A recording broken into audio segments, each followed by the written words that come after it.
আসসালামু আলাইকুম। দেখেন মাদ্রাসার ছেলেমেয়েরা কি সুন্দর আনন্দ ফুর্তি করতেছে। ওরা আমাদের দিকে তাকিয়ে ইশারা করতেছে এবং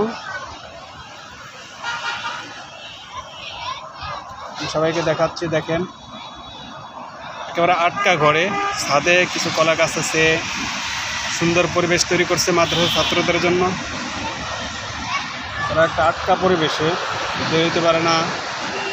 ওই পাশে যে কক্ষ আছে দুইটা কক্ষর ভিতরে পড়াশোনা করে, আর বাইরে এটুকু একটা আসরের পরে একটু খেলাধুলা করে।